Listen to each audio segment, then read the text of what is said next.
A Engenharia Invisível da Mente. O que é esse livro e por que ele existe? Imagine que você tenta mudar algo na sua vida. Talvez um hábito ruim, uma reação emocional que te prejudica, ou um padrão de pensamento que te deixa para trás.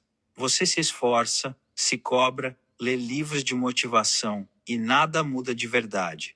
Por quê? O autor Clovis Paulikivis Neto, no livro A Engenharia Invisível da Mente, dá uma resposta que pode incomodar no começo, mas que faz muito sentido quando você para pensar. O problema não é falta de força de vontade. O problema é que o seu cérebro foi treinado, ao longo de anos, a funcionar exatamente do jeito que ele funciona hoje. E quando você tenta mudar na marra, sem entender como ele opera por dentro, é como tentar consertar um carro sem abrir o capô.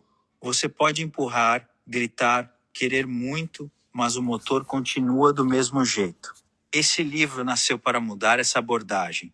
Ele não é um livro de autoajuda com frases bonitas para você colar no espelho. Ele propõe algo mais profundo, entender a estrutura da mente para, a partir daí, reprogramá-la. A ideia central é que a transformação não acontece por esforço bruto. Ela acontece por estrutura. E é essa estrutura que o autor se propõe a revelar.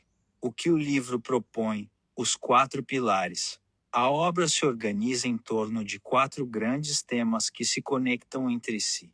Vamos entender cada um deles de forma simples. O primeiro pilar é a neuroplasticidade. Isso é um termo científico que significa algo bastante simples. O cérebro humano é moldável. Ele não nasce pronto e acabado. Cada pensamento que você repete, cada hábito que você cultiva, cada emoção que você vive com frequência, tudo isso cria caminhos no seu cérebro, como trilhas em uma floresta. Quanto mais você passa por ali, mais larga e fácil fica a trilha. O problema é que trilhas ruins também se formam. Se você passa a vida se preocupando, se culpando, se sabotando, essas trilhas se tornam tão largas que parecem ser a única estrada possível. O livro explica como isso acontece e, mais importante, como criar trilhas novas.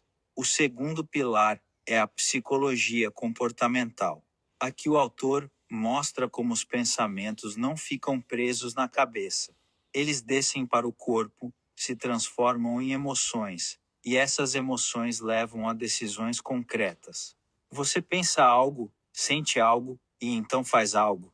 Esse ciclo se repete milhares de vezes por dia, e a maioria deles acontece no automático. O livro propõe que, se você quer mudar seus resultados, precisa interceptar esse ciclo no ponto certo. Não adianta tentar mudar o resultado final sem entender o que aconteceu no começo. O terceiro pilar é a formação de hábitos e identidade.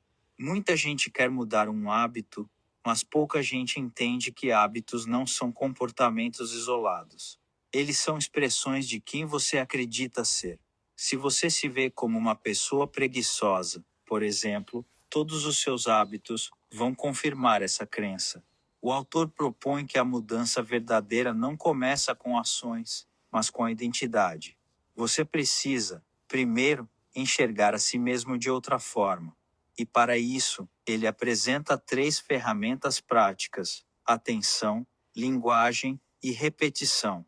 Atenção para notar o que está acontecendo, linguagem para redefinir o que você diz para si mesmo, e repetição para gravar novos padrões no cérebro.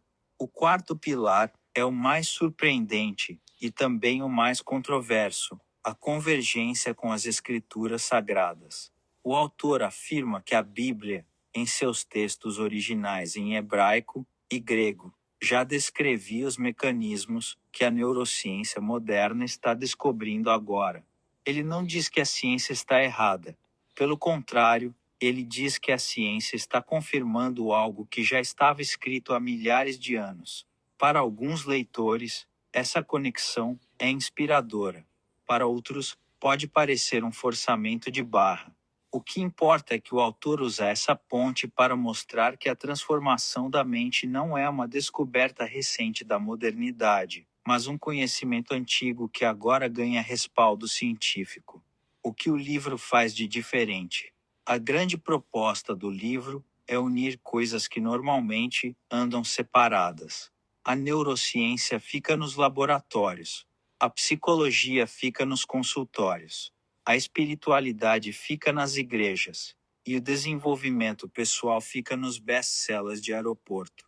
O autor de A Engenharia Invisível da Mente pega todos esses mundos e tenta costurá-los em uma só narrativa. E ele faz isso com um tom muito direto, quase desafiador. Ele não vem para te consolar. Ele vem para te mostrar que você está preso porque não enxerga a prisão. E a chave dessa prisão está no seu próprio cérebro. Outro ponto forte é a ênfase na praticidade. O autor não se contenta em explicar teorias. Ele quer que o leitor aplique. A ideia de que a mudança vem de estrutura, e não de esforço, é uma virada de chave importante. Pense assim: se você quer atravessar um rio, não adianta apenas querer muito. Você precisa de uma ponte.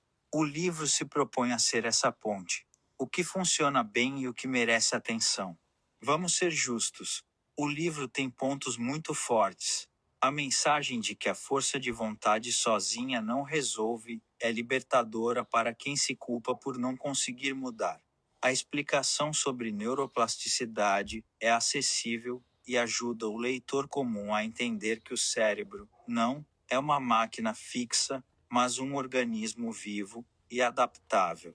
A proposta de trabalhar identidade antes de hábitos é alinhada com o que a ciência comportamental mais moderna já demonstra. E a linguagem do livro é direta, sem enrolação, o que facilita a leitura. Por outro lado, existem alguns pontos que o leitor deve ter em mente. O primeiro é que, embora o autor prometa ciência de ponta, não fica claro nas sinopses disponíveis se o livro apresenta referências acadêmicas robustas. Ou seja, ele fala de neuroplasticidade, mas será que ele cita os estudos? Será que ele mostra de onde tirou cada informação? Isso é importante porque, sem referências, a obra fica mais próxima da autoajuda do que da divulgação científica rigorosa. O segundo ponto é a relação com as escrituras. Embora seja fascinante pensar que textos antigos já continham sabedoria sobre a mente, é preciso cuidado. Correlacionar ciência e religião pode ser enriquecedor, mas também pode levar a interpretações forçadas. A ciência busca explicações mecânicas e testáveis. A fé busca significado e propósito. Misturar os dois requer equilíbrio, e nem sempre esse equilíbrio é fácil de alcançar. O terceiro ponto é que o livro pode, em alguns momentos, cair em um certo determinismo. Se tudo na nossa mente é resultado de engenharia cerebral, onde fica a nossa responsabilidade moral? Se o cérebro foi treinado para ser assim, quem é o culpado? O autor certamente aborda isso no livro, mas é um tema delicado, que exige nuance. Para quem esse livro é indicado? Se você está cansado de livros de motivação que te deixam animado por 2 dias e depois tudo volta ao normal, esse livro pode ser uma boa pedida. Se você tem interesse em entender como o cérebro funciona de verdade, sem precisar fazer um doutorado em neurociência, a linguagem acessível ajuda. Se você é uma pessoa de fé e quer ver conexões entre sua espiritualidade e a ciência moderna, o quarto pilar do livro vai te interessar bastante. Agora, se você busca rigor acadêmico, citações de estudos científicos detalhados e uma abordagem puramente secular, talvez precise complementar a leitura com outras obras mais técnicas. Considerações finais. A Engenharia Invisível da Mente é um livro ousado. Ele não se contenta em repetir o que já foi dito 1000 vezes no mundo do desenvolvimento pessoal. Ele propõe uma mudança de paradigma. Em vez de lutar contra si mesmo com força bruta, entenda a máquina, que é a sua mente, e aprenda a operá-la de forma inteligente. A metáfora da engenharia é perfeita para isso. Engenheiros não gritam para que as pontes se sustentem. Eles calculam, estruturam e constroem com precisão. O autor quer que você faça o mesmo com a sua mente. O livro tem 311 páginas, está em sua segunda edição, e foi publicado de forma independente pelo Clube de Autores. Isso mostra que o autor acredita na mensagem a ponto de colocá-la no mundo por conta própria, sem depender de grandes editoras. E essa mensagem, no fundo, é simples mas poderosa. Você pode mudar, mas precisa mudar da forma certa. Não na marra, na estrutura.